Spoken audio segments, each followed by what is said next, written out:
our family and the way that we folded into each other like one of my grandma's quilts, edges coming together, softening.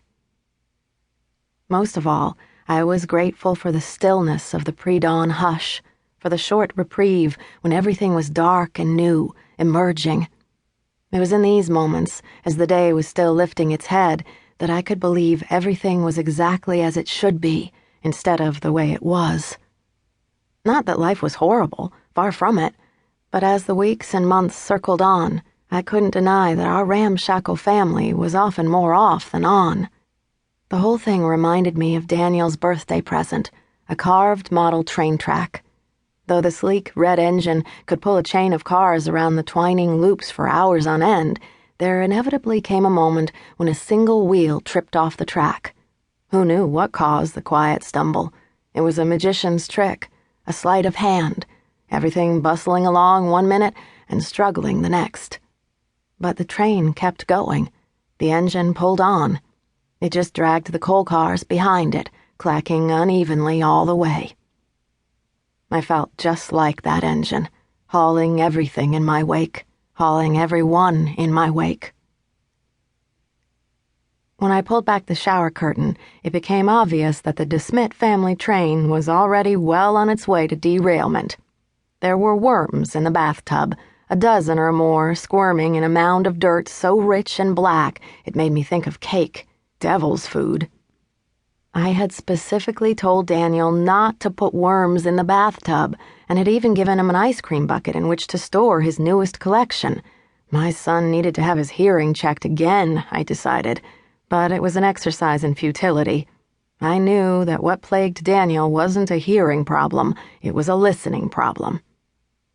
As I deposited handfuls of squirming earthworms into the bucket I rescued from the front porch, I felt the momentary bliss of my morning slackening its fragile hold.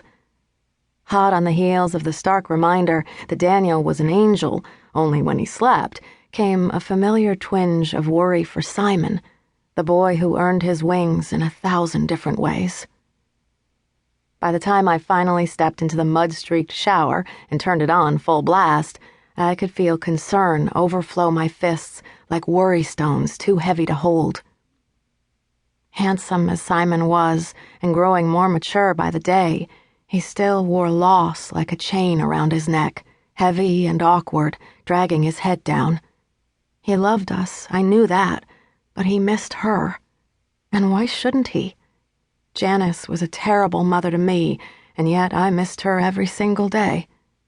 I felt her absence in the shadowed corners of my heart, where longing echoed.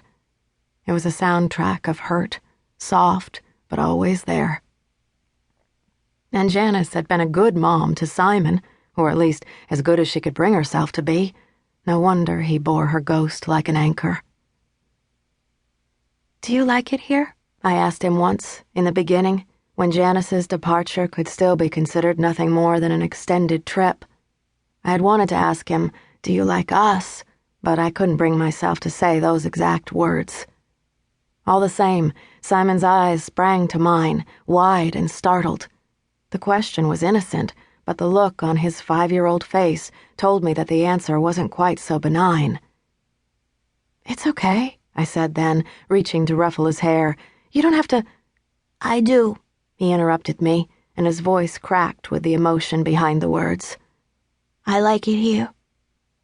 It took years for me to realize that the problem wasn't Simon's affection for this newfound family and home. It was his own fears about our affection for him.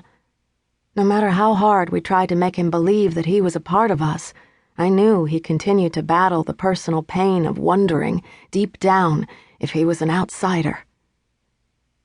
And the problem was only exacerbated at Mason Elementary. Although I was quite sure that Simon was off the charts brilliant, the sort of student every teacher longed to shape and mold, he dreaded the start of a new school year. I knew it, even though he had never ventured to so much as whisper a word against his classmates. As far as I could tell, the kids were decent to him. Mason was a rural community, and the area boasted a substantial population of Latin American immigrants, many of them already second or third generation. The local schools were, at least in theory, diverse and welcoming. Simon seemed to fit right in.